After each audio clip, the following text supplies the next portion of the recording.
우리는 지난주에 예수님의 세례를 통하여서 하늘이 열리고 성령이 비둘기처럼 내려오고 하늘로부터 너는 내 사랑하는 아들이요 기뻐하는 자라라는 음성이 들렸음을 공부했습니다.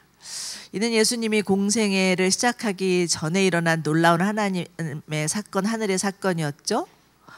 이것으로 인해서 어떤 일이 벌어졌느냐, 이로 인해서 예수 믿는 우리들도 성령 안에서 하나님과 소통할 수 있게 되었고, 하나님이 우리를 향해서 너희는 내 사랑하는 아들이요 딸이다, 내가 너를 기뻐한다 말씀하시는 것을 들을 수 있게 되었습니다. 너무나 감사한 일이죠.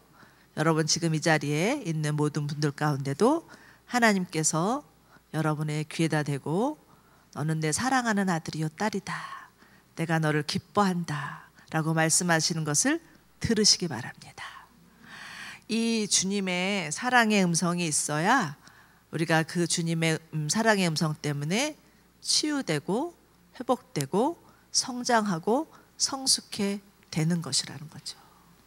어린아이가 엄마의 사랑을 받고 건강하게 자랄 수 있듯이, 그런 아이는 나중에 성인이 되어도 어떤 상황에서도 자신을 지켜내면서 하나님의 아들로 딸로 살아갈 수 있듯이, 엄마의 또 사랑하는 그런 아들과 딸로 자랄 수 있듯이, 우리가 하나님의 사랑의 음성을 먹고 자랄 때, 그럴 때만 정말 건강한 성숙한 그리스도인으로 자라날 수 있음을 믿으시기 바랍니다. 자, 오늘 본문은요, 그 후라는 부사로 시작하고 있습니다. 그래서 그 후란 예수님께서 요단강에서 세례를 받으신 지, 좀 더 정확히 말해서 예수님이 세례를 받으신 후 하늘의 사건이 있은 후였습니다. 그런데 1절을 다시 보시면 그 후 예수님께서 성령에 이끌려 광야로 가셨다, 그리고 마귀에게 시험을 받으셨다라고 말씀하고 있습니다. 주님은 여기서 시험이란 아버지 한 분 한 분이 템테이션을 말하죠. 유혹을 말합니다.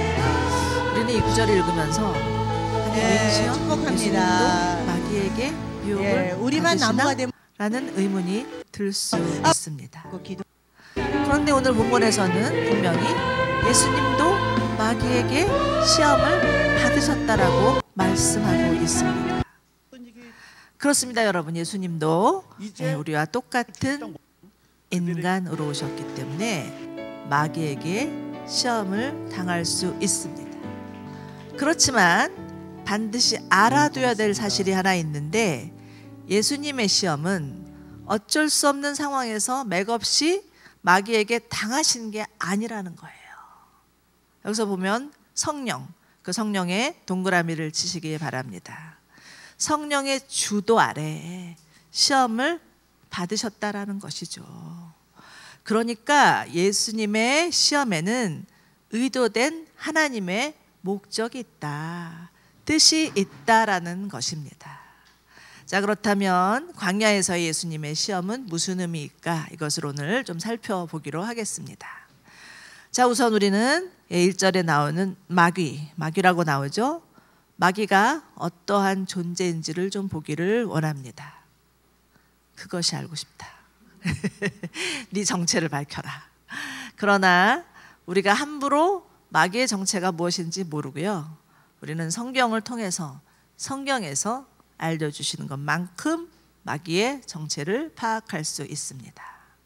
마귀는 헬라어로는요 디아볼로스라고 말하는데, 디아라는 그 부사와 볼로스라는 동사의 합성어입니다.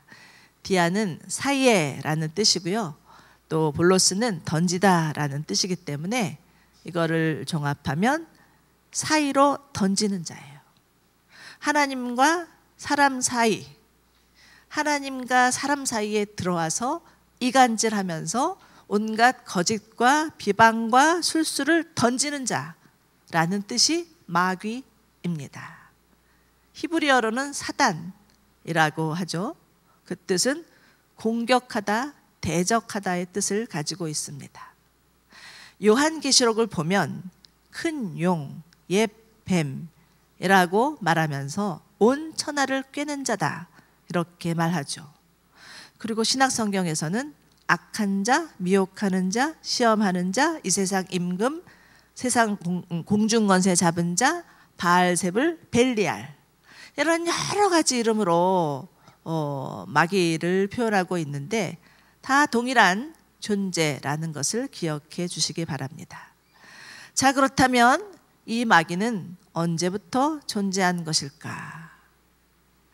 우리는 이사야서 4장 12절을 통해서 조금 알 수 있습니다. 이사야서 4장 12절을 보면 아침의 아들 계명성 이렇게 나오고 있죠. 이것만 봐서는 예수님도 모닝스타, 영어로 모닝스타인데 새벽별 이렇게 말하기 때문에 이게 누구를 말하는 건가라고 의문이 들 수 있는데 오래된 그 버전이지만 킹 제임스 버전을 보면 아침의 아들 루시퍼 이렇게 번역하고 있습니다. 여러분, 루시퍼는 하나님을 섬기는 천사장이었죠. 그런데 그가 요한계시록을 보면 하나님을 배반하고 천사의 3분의 1을 끌어다가 땅으로 떨어진 자라고 말합니다. 즉 타락한 천사를 말하는 거죠. 그런데 이사야 14장 13절과 14절을 보시면 이런 구절이 나와 있습니다. 한번 보시기 바랍니다. 같이 읽어볼까요? 시작. 내가 하늘로 올라가서 하나님의 별들보다 더 높은 곳에서 내 보좌를 높이 세우겠다. 북쪽 끝에 있는 신들의 회의 장소인 산꼭대기에 내가 앉겠다. 내가 그 구름 꼭대기에 올라가서 가장 높으신 분과 같아지겠다. 자, 이 말씀을 잘 보시기 바랍니다. 마귀가 주로 좋아하는 곳이 어디예요? 높은 곳, 꼭대기. 하나님과 견주어서 높아지고 싶고 꼭대기에 앉고 싶은 교만이 이 마귀의 특징입니다. 그리고 이를 위해서라면 하나님과 사람 사이를 이간질하고 자신을 추앙하게 만드는 일이라면 거짓이든 간음이든 도적질이든 살인이든 서슴지 않는 악랄한 존재입니다. 지금 이 땅에서 벌어지고 있는 수많은 악한 사건들, 그 배후에는 마귀가 조정하고 있다고 봐야 합니다. 언제나 두 눈을 시퍼렇게 뜨고서 우는 사자처럼 달겨드는 자, 삼킬 자를 두루 찾는 자가 마귀입니다. 자, 그런데 사람들 안에는 이 마귀에 대한 저마다의 견해가 있습니다. 어떤 이는 오늘 같은 현대사회에 무슨 마귀, 말도 안 돼, 이렇게 무시하는 경우도 있고요. 또 어떤 이들은 조금만 나쁜 일이 생기면 무조건 마귀 탓, 이렇게 여기면서 두려워하기도 합니다. 그러나 여러분, 마귀는 무시할 존재도 아니고 두려워 떨 존재도 아닙니다. 예수님은 제자들에게 이런 말씀을 하셨어요. 몸은 죽여도 영혼은 능히 죽이지 못하는 자를 두려워하지 말고 오직 몸과 영혼을 능히 지옥에 멸하실 이를 두려워하라. 여러분, 우리가 두려워야 될 대상은 마귀가 아니라 하나님이십니다. 마귀는 어떻게든 믿는 자를 넘어뜨리려고 갖은 수를 다 쓰지만 두려워하지 마시기 바랍니다. 진정으로 두려워야 될 분은 하나님을 두려워한다면 마귀는 물러갈 수밖에 없다는 것을 기억하시기 바랍니다. 자, 오늘 본문에서는 예수님이 치르신 세 가지 시험이 나오고 있습니다. 우리가 너무나 잘 아는 본문이죠. 첫 번째는 어떤 시험이었습니까? 물질에 대한 시험이었습니다. 2절과 3절 같이 읽죠. 시작. 밤낮으로 금식하신 후에 예수께서 배가 고프셨습니다. 시험하는 자가 예수께 다가와 말했습니다. 당신이 하나님의 아들이라면 이 돌들에게 빵이 되라고 해보십시오. 자, 지금 예수님은 40일 동안이나 줄이신 상태였습니다. 그것도 어디서? 광야에서. 예. 여러분 출애굽하여서 광야로 나간 이스라엘 백성들을 한번 생각해 보시기 바랍니다. 이들은 애굽에 나온 지 3일 만에 그들이 가지고 있는 물이 다 떨어지니까, 먹을 것도 떨어지니까 죽겠다고 아우성을 치면서 모세와 아론에게 돌을 던질 그런 원망과 불평을 터뜨립니다. 저는 이 말씀을 보면서 이들의 믿음은 겨우 3일짜리인가? 뭐 겨우 이거밖에 안 되나? 라고 생각했는데, 광야라는 곳에 가서 깊이 들어가 보지도 못하고 이렇게 멀리서 바라보기만 했는데, 야, 여기서 한나절만 있다가는 그 떼약볕에 일사병 걸려서 죽고 말지 하는 생각이 들었습니다. 광야에서 3일 절대 물 없이, 먹을 것 없이 살 수 없습니다. 지금 예수님은 40일째 금식하고 계신 상태였습니다.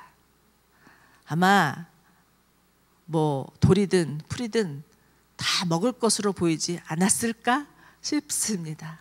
이런 상황에서 마귀가 귀신처럼 아는 거예요. 귀신이 귀신처럼 안다는 말이 있죠. 네, 귀신처럼 알고는 슬며시 예수님께 다가와서 던진 유혹의 말은 무엇이었느냐?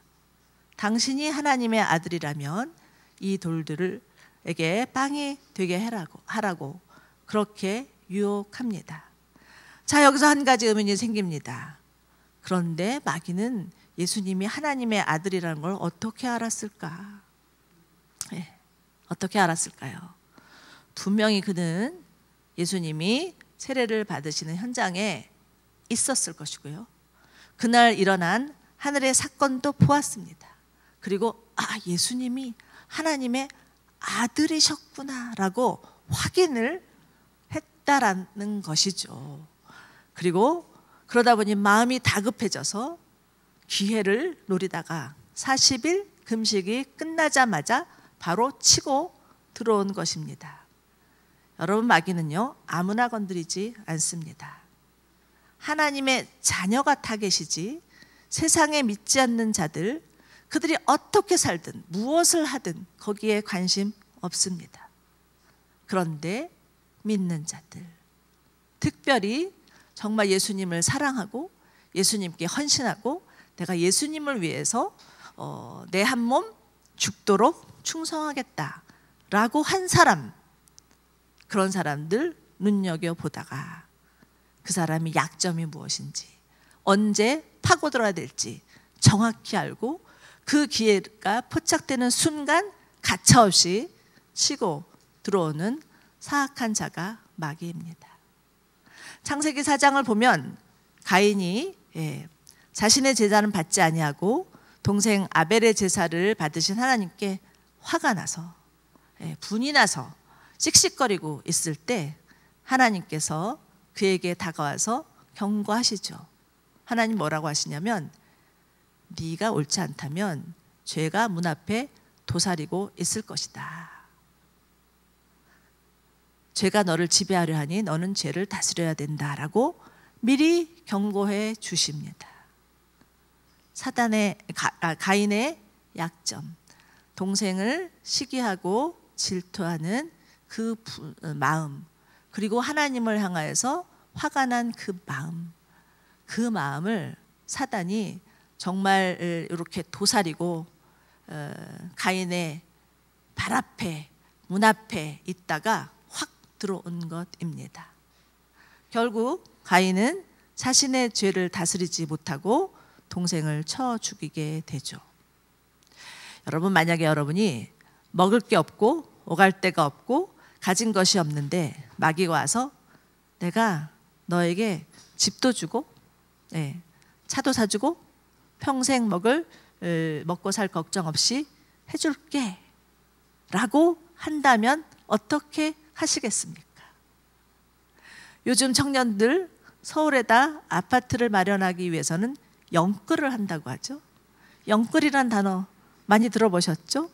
영혼을 다 끌어서라도, 다 팔아서라도 집장만 하겠다고 아우성치는 시대가 지금의 시대입니다.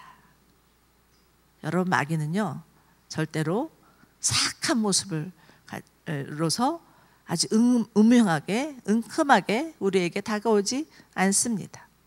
아주 그럴듯한 모습으로, 아주 달콤하게. 네가 이거 있으면 넌 평생 행복할 수 있어. 다 누리고 살 수 있어. 남들 부럽지 않게 살 수 있어. 이렇게 우리를 건드리는 거죠. 무엇을 건드리느냐? 우리의 1차적인 욕구, 먹고 사는 문제, 이걸 건드립니다. 여러분이 이 1차적인 욕구는요 거의 본능적인 욕구이기 때문에 정신 못 차리면 당연히 넘어갈 수밖에 없습니다. 그런데 예수님의 대응책은 무엇이었습니까? 하나님의 말씀이었죠. 예수님께서 신명기의 말씀을 인용하여서 정확히 대응하십니다. 사람이 빵으로만 사는 것이 아니라 하나님의 입에서 나오는 모든 말씀으로 산다. 여러분, 사람은 영적 존재입니다. 영이신 하나님과 교제해야만 살 수 있는 영적 존재라는 거예요. 아무리 먹고 살 걱정이 없고 떵떵거리면서 산다 한들 하나님과 교통하지 않으면 죽은 자와 같습니다. 그러나 하나님의 말씀이 임하면 마른 뼈가 일어나고 죽어가던 영혼들이 살아나는 거죠. 이사야서 55장 3절 우리 한번 같이 보겠습니다. 시작. 너희는 귀를 기울이고 내게로 와서 들으라. 그리하면 너의 영혼이 살리라. 여기까지. 자, 잘 보십시오. 어떻게 해야 산다고요? 하나님의 말씀을 들을 때, 하나님의 말씀이 임할 때, 그때만 우리의 영혼이 살아날 수 있다라는 것이죠. 여러분, 하나님이 우리 인생의 주인이라고 말은 하면서도 정작 우리 인생의 주인이 되실 수 없는 이유는요, 양식의 문제 때문입니다. 하나님의 말씀을 먹지 않으니까 하나님이 우리의 주인이 되실 수 없는 거예요. 강아지도 자기에게 밥 주는 사람, 그 사람이 자기 주인이잖아요. 그죠? 그 사람만 따르는 거죠. 어디까지나 양식의 문제입니다. 자, 여러분은 무엇을 먹고 사십니까? 하나님의 말씀, 하나님의 말씀이 여러분의 영혼의 양식인 것을 믿으시기 바랍니다. 하나님의 말씀인 양식을 먹어야만 이 먹고 사는 문제, 이 의식주의 문제로 인해서 우리를 유혹하는 그런 마귀의 그 유혹으로부터 승리할 수 있습니다. 자, 두 번째 마귀의 시험은 정신적인 영역입니다. 5절과 7절입니다. 같이 읽어볼까요? 시작. 그러자 마귀는 예수를 거룩한 성으로 데리고 가서 성전 꼭대기에 세웠습니다. 마귀가 말했습니다. 당신이 하나님의 아들이라면 뛰어내려 보십시오. 성경에 기록됐소. 하나님이 너를 위해 천사들에게 명령하실 것이다. 그러면 천사들이 손으로 너를 붙잡아 내 발의 들에 부딪히지 않게 하도록 할 것이다. 예수께서 마귀에게 대답하셨습니다. 또 성경에 기록됐다. 주 내 하나님을 시험하지 말아라. 지금 다시 두 번째는 마귀가 예수님을 데리고 간 것은 예루살렘 성전이었을 것이라고 추정합니다. 그는 예수님을 성전 꼭대기에 서놓고는 여기서 뛰어내려면 성경에 기록한 대로 하나님께서 너를 천사들에게 명령해서 털끝 하나 다치지 않고 붙들어 주실 것이야 라고 유혹을 하는 거죠. 여러분, 우선 마귀가 하나님의 말씀을 사용하여서 사람들에게 미끼를 던지고 있다는 것을 아셔야 합니다. 마귀는 우리보다 성경을 더 잘 알고 있습니다. 그러므로 성경을 가르쳐 준다고 해서 무조건 따라가서는 안 되고요. 성경을 많이 안다고 해서 무작정 믿어서도 안 됩니다. 대부분 이단의 교주들은요, 성경을 통달한 자들이었어요. 어떤 이단 교주는 성경을 2000번이나 읽었다고, 성경을 그냥 잘잘잘잘 깬다고 하더라고요. 어떤 사이비 단체는 우리가 잘 알죠. 성경 가르쳐 준다고 하면서 사람들 데려다가 성경 공부를 하는데 말도 안 되는 거짓 교리들을 가르치는 거죠. 그러니 여러분 절대 소속이 불분명한 데 가서 성경 배우시지 마십시오. 요즘은요, 하기는 교회라는 간판 걸어놓고 거짓 교리를 가르치는 데가 많아서 헷갈리기가 너무 쉬운 것 같습니다. 여러분, 성경은 어디까지나 우리를 구속하시기 위한 하나님의 사랑의 책, 이를 보내신 분이 예수 그리스도인 것을 말씀해 주는 계시의 책입니다. 그러니까 행여라도 예수님이 아닌 다른 걸 운운한다면 절대 미련도 두지 마시고 뒤도 돌아보지 마시고 그 자리를 박차고 떠나시기 바랍니다. 자, 지금 그런데 마귀가 유도하고 있는 말이 무엇인지를 보아야 합니다. 지금 마귀는 예수님께 너 기적을 일으켜. 네가 뛰어내린다고 해서 넌 하나도 안 다쳐. 분명히 주의 천사들이 와서 너를 지켜줄 거야. 이렇게 기적을 일으키라고 유혹을 합니다. 네. 여러분, 사람들은요, 누구나 다 기적을 원합니다. 특히 우리 믿는 사람들도 기적을 원하는 것 같아요.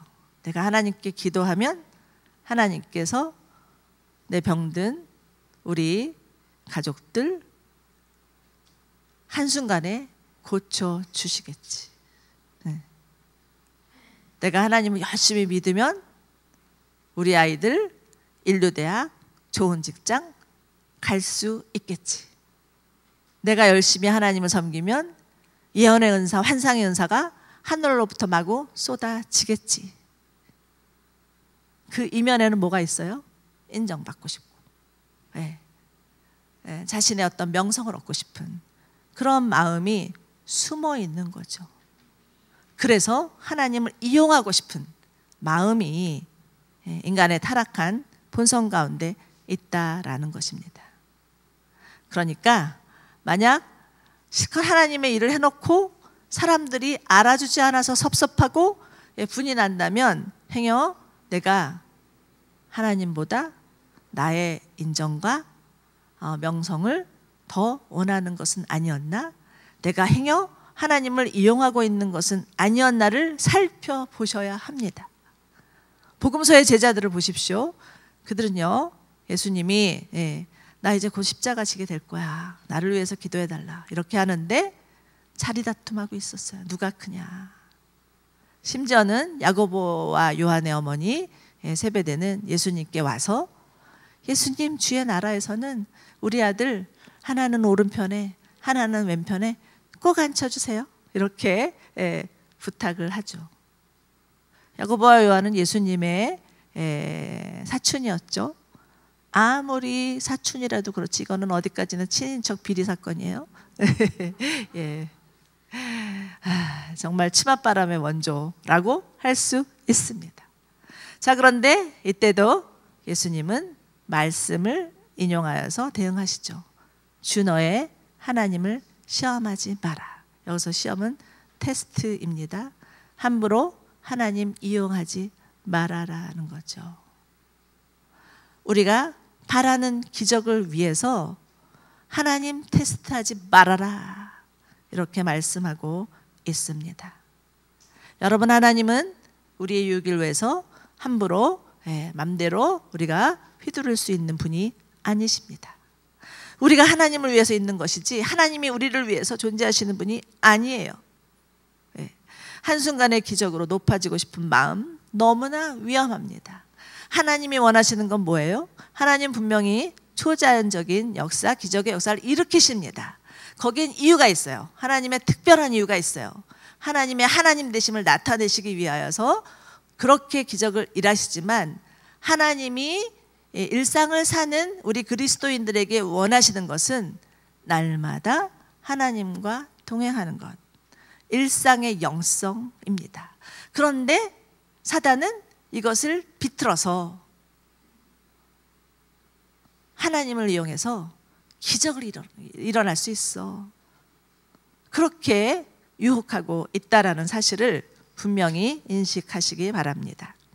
자, 마지막 마귀의 시험은 영적인 영역입니다. 8절에서 10절이죠. 같이 이것도 읽어볼까요? 시작. 그러자 마귀는 다시 아주 높은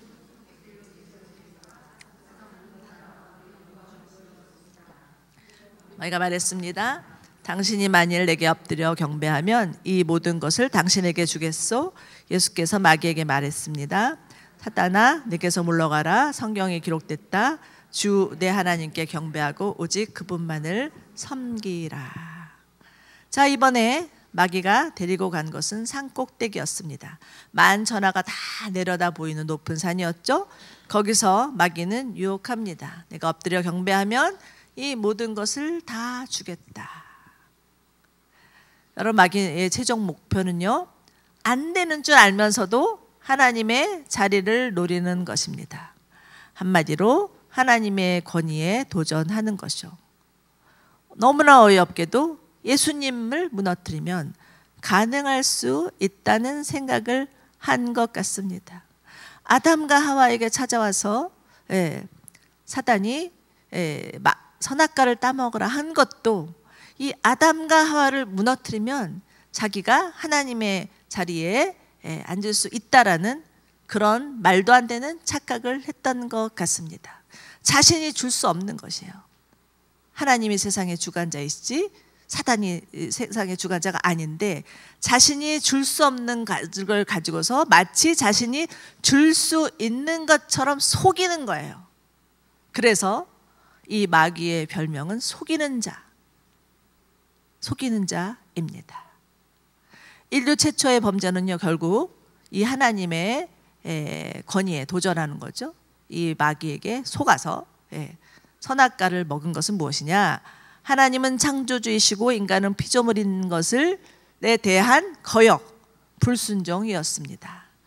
그 이후 수많은 사람들, 특히 사이비 교주들은 다 여기에 넘어간 것일 것입니다. 이들은 모두 다 세상의 영광을 누리기 위해서 사단에게 경배하는 자들이죠. 또한 세상의 모든 권력자들, 이들이 하나님을 인정하지 않고 세상의 모든 영광을 누리기만 원한다면 그들도 사단에게 잡힌 자이고 마지막 날에는 하나님의 심판을 멸할 수 없습니다. 그리고 우리도 하나님보다 자신을 더 높이기를 원한다면 우리도 마귀의 유혹을 받고 있음을 인식해야 합니다. 그러나 예수님은 이 마귀의 달콤한 유혹에도 끄떡하지 않으시죠? 마귀를 향해서 사단아 물러가라. 여기서 사단이라고 이름을 칭하여서 부르시는데, 사단은 무엇입니까? 공격하는 자, 대적하는 자입니다. 하나님의 권위에 대해서 대적하는 자가 사단인데 예수님께서 분명히 그 이름을 지목하여서 부르시면서 명하시는 거죠. 이번에도 역시 하나님의 말씀으로 주 하나님만 경배하고 그분만을 섬겨라 말씀하십니다. 여러분, 예수님은 자신을 높이려고 했던 분이 아니십니다. 예수님은 겸손의 왕이셨죠. 우리가 잘 아는 빌립보서 2장을 보면 그분은 하나님의 본체이셨지만 하나님과 동등됨을 기득권으로 여기지 아니하셨다.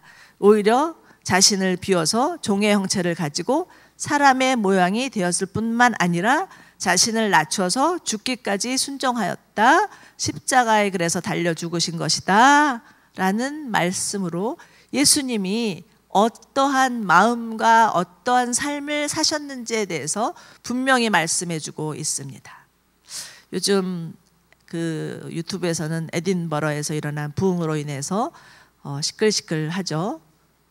정말 그 영상을 보니까 너무 감동이 되더라고요. 너무나 많은 젊은이들이 하나님 앞에 나와서 손 들고 찬양하고 엎드려 기도하고 서로를 위해서 기도해 주는 모습이 얼마나 아름다운지, 참 이 부흥이 거기서 그치지 않고 온 전 세계로 다 퍼져서 정말 이 마지막 세대의 부흥이 일어나면 좋겠어요, 주님. 이렇게 기도하고 있습니다. 그런데 거기서 키워드가 하나 있어요. 그 키워드는 뭐냐면 겸손. 미국 사람들은 이 에딘버러의 부흥을 보면서 무슨 표현을 썼냐면요, 영어로요, radical humility 이렇게 표현을 썼는데 급진적 겸손이라는 뜻입니다. 그 어느 누구도 그 부흥의 원인이나 결과를 자신에게 돌리지 않았다라는 거예요. 그 부흥이 일어나게 했던 그 시발점이 됐던 그 젊은 목사님의 설교가 나오더라고요. 그 목사님도 이 부흥은 전적인 하나님의 주권 아래서 일어난 부흥입니다라고 말씀하셨고요. 또 보니까 그 부흥을 위해서 하나님께서 1년 전인가 2년 전부터 에딘버러를 위해서 기도하라, 에딘버러의 부흥을 위해서 기도하라고 하셨던 어떤 교수님이 계시는데 그분도 자기 잡을 다 내려놓고 그걸 위해서 기도했는데도 불구하고 이것은 하나님이 하셨습니다라고 하면서 하나님께 영광을 돌리고 있는 모습이 너무나 아름다웠습니다. 여러분, 예수님은 하나님의 아들이시라도 겸손히 이 세상에 인간으로 오셨고 자신을 낮추셨고 십자가에 죽기까지 순종하심으로 인해서 우리를 구원해 주셨다는 거죠. 겸손히 우리를 구원할 수 있는 동력이 되었던 것입니다. 자, 여기서 마귀는 꼬리를 내리고 맙니다. 마귀의 교만, 하나님처럼 높아지고자 하는 마음이 그 예수님의 겸손 앞에 아무 소리를 못하고 그냥 두 말도 하지 않고 뒤로 물러갈 수밖에 없는 결과를 낳았다라는 것을 볼 수가 있습니다. 이것이 바로 예수님이 광야에서 받으신 시험, 3가지 시험이었습니다. 자, 그렇다면 오늘 말씀을 정리하면서 이 말씀을 통해서 하나님이 우리에게 주시는 교훈은 무엇인가? 이것을 좀 정리하고 마치도록 하겠습니다. 첫째, 마귀의 시험은 누구에게나 있다. 예수님도 시험을 받으신 것처럼 특히 믿는 자들, 특히 하나님께 헌신되고 하나님을 사랑하고 자신의 삶을 하나님께 드린 자들, 이런 자들은 마귀의 타겟이다. 그렇지만 잊지 않아야 될 것은 무엇이냐면 마귀는 이미 패배한 적이다. 아멘 하셔야죠. 여러분, 마귀는 이미 패배한 적인 것을 잊으시기 마시기 바랍니다. 마귀가 우리를 아무리 유혹한다 해도 그러니까 두려워하거나 겁먹지 마십시오. 요한일서 4장을 보면 너희 안에 계신 이가 세상에 있는 자보다 더 크다라고 말씀하십니다. 우리가 싸우는 싸움은요, 승산이 반반인 싸움이 아닙니다. 맞붙어서 이길 수도 있고 질 수도 있는 반반 확률의 싸움이 아니에요. 예수님이 이미 사단을 물리쳤고 사단의 운명은 벌써 정해져 있고 우리 안에는 우리를 도우시는 보혜사 성령님이 계심을 믿으시기 바랍니다. 우리가 승리할 때마다 마귀와 그 무리들은 그 예비된 불못에 점점 더 가까워지고 있다라는 사실에 의심하지 마십시오. 여러분, 승리는 우리의 것입니다. 둘째, 하나님의 말씀의 강력을 믿으셔야 합니다. 하나님의 말씀이 얼마나 살아있고 운동력이 있고 활력이 있는지에 대해서 믿으시고 주저하지 마시고 하나님의 말씀을 의지하여서 사용하셔야 됩니다. 우리가 잘 아는 구절 있죠? 히브리서 4장 보면 하나님의 말씀은 살아있고 활력이 있어서 좌우의 어떤 날선 검보다도 예리하다라고 말씀하고 있고요. 에베소서 6장에서는 말씀은 성령의 검이라고 하셨습니다. 그렇다면 말씀이 없이 전쟁에 나간다. 이것은 싸울 무기 없이 맨손으로 나갔다가 지독하게 당할 수 있다라는 것을 아셔야 합니다. 그러기 위해서는 그 말씀을 알아야 되겠죠. 늘 염려와 걱정을 달고 사시는 어떤 자매님이 계셨습니다. 그런데 이분이 성경 암송학교를 들어가시더니 말씀을 많이 암송하시는 거예요. 그러더니 언제 그랬냐는 듯이 확 달라지시더라고요. 맨날 힘들어요, 죽겠어요, 걱정돼요, 막 이렇게만 하셨는데 그 입에서 말씀이 줄줄 나오면서 그 자매님 안에 있던 염려병이 다 사라져 버린 것입니다. 말씀의 위력이 대단하구나 하는 생각을 그때 또 했었는데, 제가 몇 달 전에도 말씀드렸죠. 코로나로 인해서 남대문에서 장사하는 권사님이셨는데 다 폐쇄됐었잖아요.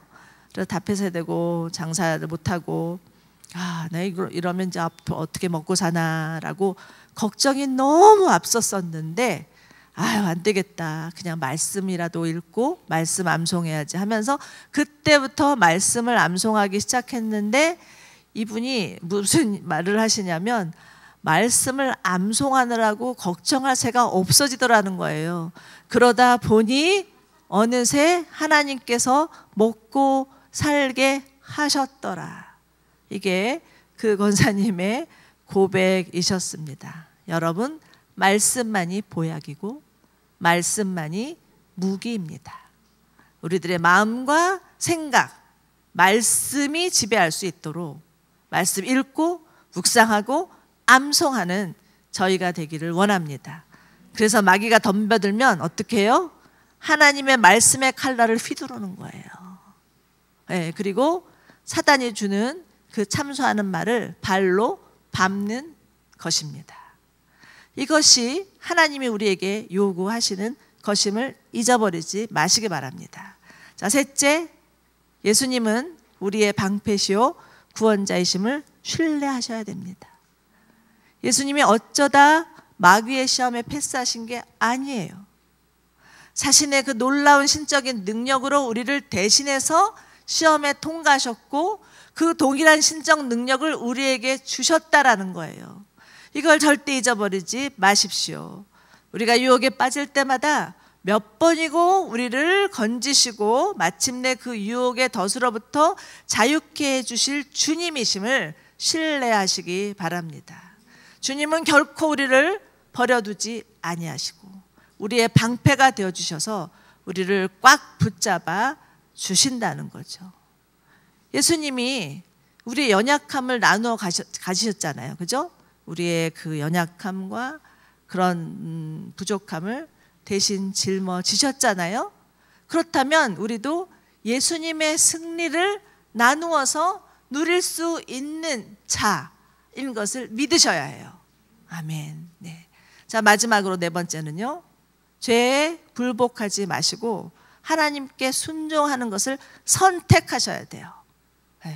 우리가 연약할지라도 예수님의 이름을 부르고 하나님의 능력의 말씀을 사용하고 예수님의 승리를 주장한다면 승리는 내 것이 될 수 있는데, 불행하게도 자꾸 이것을 잊어버리고 유혹에 넘어가고, 그러다 보면 죄에 빠지고, 그러다 보면 죄의 늪에 빠져서 허우적거리게 된다라는 거죠. 여러분, 무엇을 선택해요? 하나님의 말씀에 순종하기를 선택하는 거예요. 그래서 우리가 하나님께 순종하기를 선택하면 선택할수록 마귀는 아무 짓도 할 수가 없어. 우리가 하나님의 말씀에 순종하고 주님의 말씀대로 살기 시작하면 어떻게 해서든지 와서 건드리면서 넘어뜨리려고 했던 사단이 꼼짝할 수가 없다라는 거예요. 시험을 이기는 마지막 최종 비결은 순종임을 잊지 마시기 바랍니다. 그러나 더 중요한 게 있어요. 더 중요한 건 무엇이냐면, 그러다가도 우리가 죄에 빠지고 그러다가도 우리가 사단의 유혹에 넘어진다 할지라도 우리 사랑하는 주님 앞에 나아가서, 주님 용서해 주십시오. 내가 이번에도 또 이렇게 사단의 유혹에 넘어갔습니다 라고 나아가서 주님의 용서를 구하고 주님 앞에 자백하면 주님이 우리를 용서해 주시고 깨끗게 해 주신다는 거예요.